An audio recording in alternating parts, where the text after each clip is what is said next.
Stage 12 of the 2025 Tour de France. And what we witnessed today was total Tadej Pogacar domination.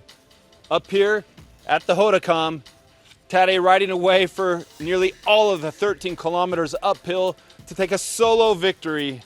And more importantly, nearly 2 minutes on his number one rival, two-time Tour de France winner, Jonas Vingegaard.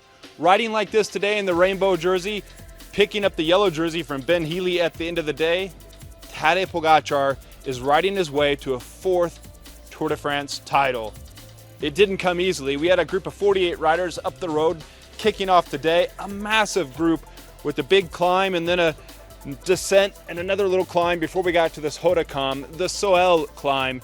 Now that was the climb where this group of 48 really started to disintegrate. We saw the attack in there from Skilmos. We had some GC guys in there, including Skilmos, including Carlos Rodriguez, a stage winner a few years ago, and Morzine, I think it was. Also in that move, Ben O'Connor, and some other strong riders, including none other than Canadian of Team Israel Premier Tech, stage winner a few years ago at Puy de Dôme, Michael Woods. Michael had teammates in there and he was set up well. He responded to Skelmos' attack, and then it was Mike Woods going over the Soel climb first, picking up those KOM points and looking quite good. The others hot on his tail down the descent. They pick him up before that 3-kilometer climb, then over that climb and down into the valley, the descent leading to Hautacam.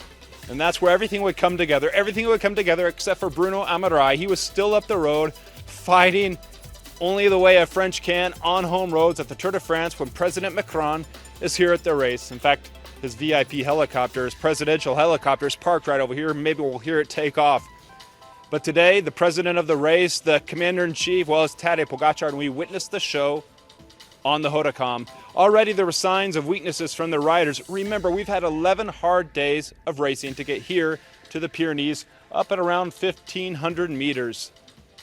The signs of weaknesses started to show. Number one, from Remco Evenepoel, himself a former Vuelta a España winner, all-around champion, Olympic world champion in the time trial, but cracked right away. We saw the signs on the Soel climb and then right away on the next little climbs, and Remco was out of the picture, done and dusted, but still showing that grit, that Remco Evenepoel grit in fighting as the climb kept going kilometer after kilometer. But our attention was up front because Tadej Pogacar, after all the work that Wiesma had done on the previous climbs, and Wiesma was showing forth today with Victor Campenaerts, Simon Yates, even Sepp Kuss was riding well right over the border from his home adopted country of Spain.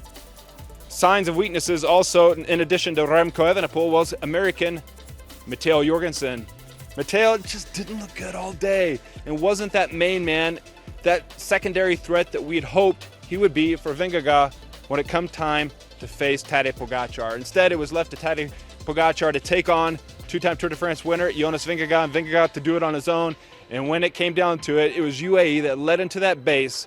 Wellens had dropped back. He was up in the escape. Nearly all the big GC teams had riders up in the escape, including Tish Benoit from Wiesma, who had dropped back to help Vingegaard. Wellens had dropped back. He'd set things up. It was Adam Yates. It was Narvaez. And then it was go time. Around 12 kilometers to go in this 13-kilometer climb. Tadej Pogacar lights it up in the rainbow bands, looking like a world champion out there on the road. Jonas was there with them, but briefly. No answer. Gone. And as it looked, he was losing time, and losing time quickly, because by the top, it was around 2 minutes, and not great signs for the two-time Tour de France winner, the Dane, captain of the Visa Lisa bike team, the Dutch squad. And afterwards, I spoke with Grisha Neerman, the head DS of the team, and I said, Grisha, you know you're going to read it down in the comments tonight. Tour's over. Some of us had already thought that heading into stage 12, the first high mountain stage. Tour's over. Tadej looks in control, but there were some doubts. Remember, Tadej Pogacar crashed yesterday in that final, but, you know, it didn't look like that crash affected Tadej at all.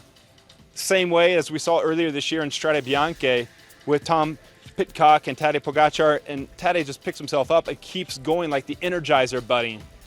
This was the same Tadej Pogacar that we witnessed today, but Grisha up there at the team car, at the Jumbo-Visma team car, leaning back and looking so ever Grisha cool, said, no, don't worry, we're going to keep throwing more at this. Speak with Matteo Jorgensen up there. He was deflated, clearly, but the fight was still in him. He said they're still going to keep trucking as we go on to tomorrow, the Paraguay TT. Jonas upset, clearly. The press chief officer told us so we could get the interview with him up here before we rode down to the buses, because you see all the team buses are parked way down in the valley and we can't go down there to do the interview. So they arranged for us to do the interview up here with Jonas. Well, that plan had gone out the window. We all scrummed around Jonas, hoping for a few words from the two-time Tour de France winner, the Dane. But at the end of all, after he wiped off himself, had a drink of water, looked around, I was right there in pole position, right ahead of Jonas. His press officer said, okay, so let's do some questions in English. And Jonas says something to the effect of, well, no questions today, and rode off down the hill. And that was the last we saw of Jonas until stage 13 tomorrow in that TT, uphill TT. But you know, the way things are going now, it looks like Tadej is just going to add in more time. But don't you worry, this Tour de France is not over. There's a lot going on out there, a lot of also secondary games being played. What is Remco Evenepoel going to do? Is the TT champion of the last TT in this Tour de France going to fight back tomorrow? And what's going on there at Team Red Bull, Bora-Hansgrohe? We saw Lipowitz attacking in that group with Oscar Only, also Roglic, also Johannesson, and only followed Roglic, himself a winner in the Giro d'Italia, Vuelta a España many times, did not have an answer for his own teammate. And now it looks like Lipowitz is in control at Red Bull Team Bora-Hansgrohe.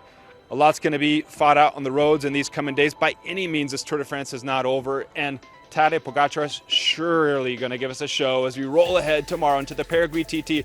But it's Tadej Pogacar, world champion in the rainbow jersey, picking up the yellow jersey, stage winner, Hautacam, Tour de France 2025, stage 12.